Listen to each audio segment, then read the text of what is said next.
Well, guys, it looks like the government is going to shut down.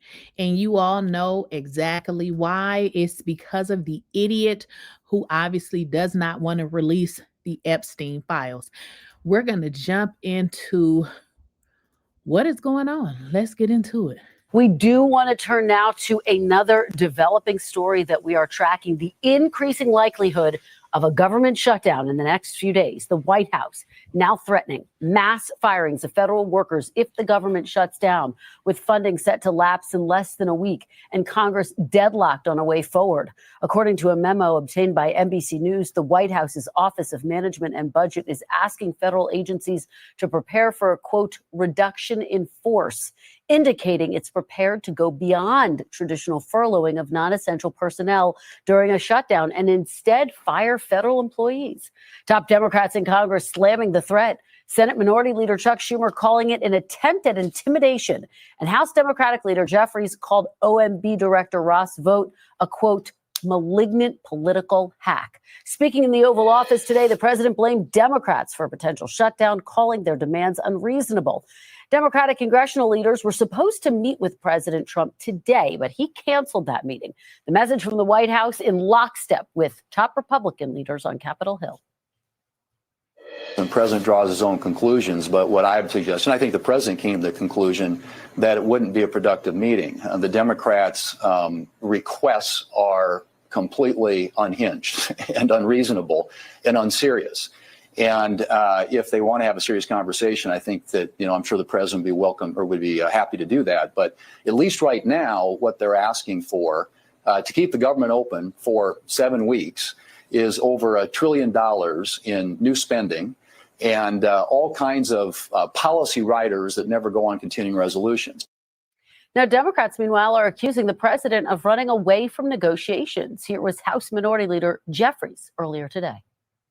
Republicans have decided they don't want to even have a conversation with Democrats to reach a bipartisan agreement. If Donald Trump really believed that he had a strong position here, then why'd you back out of the meeting, bro? Why? I don't understand. Let's have this debate in front of the American people. Now, notably, it was this exact scenario, firing employees and cuts to the federal workforce, that pushed Senator Schumer to vote with Republicans 6 months ago to advance a stopgap funding bill and avoid a shutdown, despite fierce blowback from some in his own party.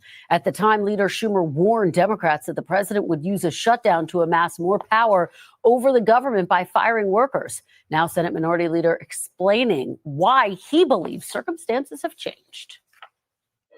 Three things are different. One, we've seen how bad, and the American people have seen how bad Trump's policies are. And second, they have shown that they're willing to go around the law if we don't stop them from that.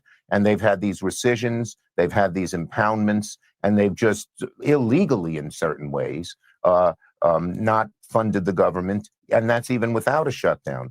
And third, we Democrats are united now. We are totally united in saying we want to sit down, we want to negotiate. We're not going to get everything we want. They're not going to get everything they want. But to help deal with the chaos in healthcare caused by this big, so-called beautiful bill. Joining me now is NBC News senior White House correspondent Gabe Gutierrez, and also with me from Capitol Hill is NBC's 𝐬𝐻𝐫𝐞. Thanks to both of you for being here as we count down the minutes to a potential shutdown. Gabe, let me start with you. This threat from the federal government to fire workers if this shutdown does in fact happen. Who is most at risk, and how serious is the White House, Gabe? Oh, the White House is very serious, Kristen. And before I get to that, I just want to point out that Senator Schumer, in that interview you just played, said that Democrats are united now, implying that they were not united before. And so the White House really is taking this fight to Democrats. And we played earlier today, President Trump using that language, blaming Democrats for this impending shutdown. And at this point, Kristen, it does appear that we're heading in that direction because there's no meeting in the books. And from my conversations with White House officials, unless the Democrats back off and they want more than $1 trillion in spending, according to Senator Thune, unless they back off on that in some way, President Trump does not plan to meet with them. So there's jobs most at risk. You're right. Usually it's non-essential workers during government shutdowns that are affected. In this case, according to that memo,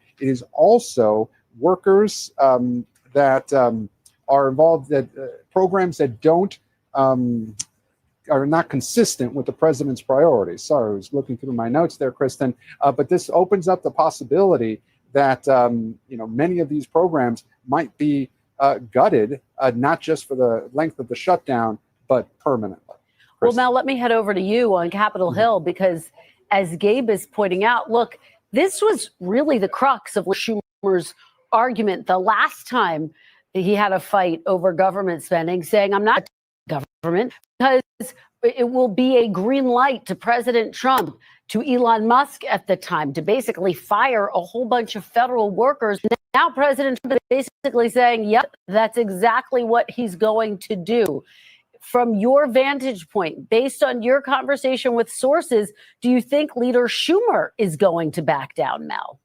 Well, I can tell you that at least among Republicans, there is a growing belief that Democrats and Schumer are ultimately going to cave, especially after this new threat of mass layoffs for the federal workforce in the event of a shutdown. But so far, Democrats are not backing down. And in fact, they're digging in even harder. Multiple congressional Democrats came out today, including the leadership, and slammed this memo from the budget director as a, quote, intimidation tactic designed to bully them into folding. And they insisted they would not do that. They would continue to stand up and that this wasn't going to change their calculation. But no doubt, this new memo certainly raises the stakes dramatically ahead of the shutdown next week. The federal workforce was already reeling. They were decimated and demoralized from those DOGE cuts. So a shutdown without paychecks on top of additional layoffs would be a disaster. And as you mentioned, Schumer's reasoning for helping Republicans keep the government open earlier this year was that Trump and the OMB director were going to make a shutdown as politically painful as possible. But at least as of now, Democrats are pretty confident that Republicans will be to blame for that political pain. Yeah, and we know that Democrats are basically viewing this as a way to dig in on something they've long talked about, these subsidies for Obamacare, but also their base saying this is a way to stand up to President Trump. Gabe, you have reports that it was Speaker Johnson and that it was Leader Thune who urged the president to cancel that meeting with top Democratic lawmakers. Is that accurate? What are you hearing? Yes, that is accurate. It was congressional leadership that made the point to the president that, look, this is not advantageous to you. The Republicans believe they are in a stronger position and that they have the leverage over the Democrats here. Even though they need Democrats to pass the CR, they really do think that they have the upper hand here and that the American people will blame Democrats for this shutdown if it happens. And that's why you hear all-out messaging from White House officials. We heard Caroline Leavitt earlier this week in the press briefing and conversations with White House officials today. They keep hitting that point that they plan to go all out and blame Democrats for any potential shutdown, Kristen. Mel, we're just over 5 days away. Do you see any off-ramp at this point, based on your reporting, based on your conversations there on the Hill? So things do tend to come together pretty quickly or at the last minute when Congress wants to. We've seen in past shutdown threats that they right up until the last minute were threatening shutdowns and then came together literally in the 11th, sometimes 12th hour. But in this case, there is no obvious off-ramp. The two sides are not talking. The only meeting that was scheduled between Trump and Democrats was canceled with not another meeting on the books. And the House is not even scheduled to be back in DC until after the government funding deadline passes, essentially conceding that there is going to be a shutdown of some length unless something changes. So they are in a very high stakes game of chicken right now. Someone's going to have to blink or else there is going to be a government shutdown next week. All right. Well, we watch and wait to see every twist and turn and hold our breath as we wait to see how this all ends. Okay, guys, let's kind of get into what a government shutdown is. Now, if you guys recall, they are actually on a continuum from the last government shutdown. So if you guys are aware, they had a continuing resolution before. So they did not agree last time. So This was supposed to be the time that they actually got together.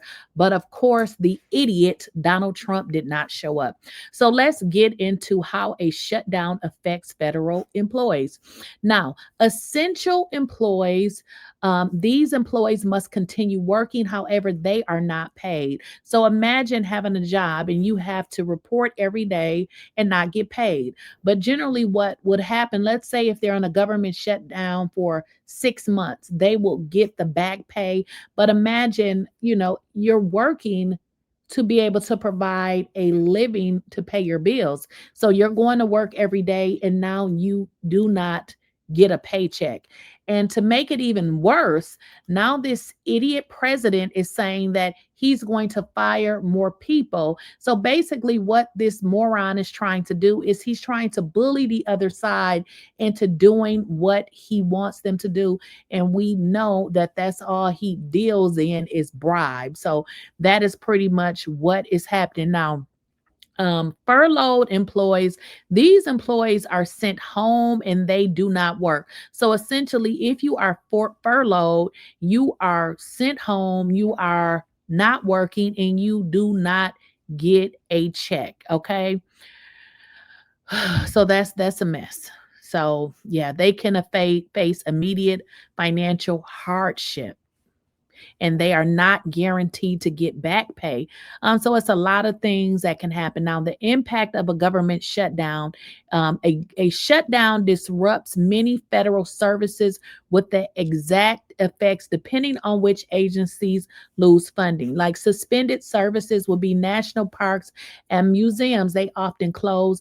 Agencies like the Internal Revenue and the Food and Drug Administration may suspend routine function and inspections, creating backlogs.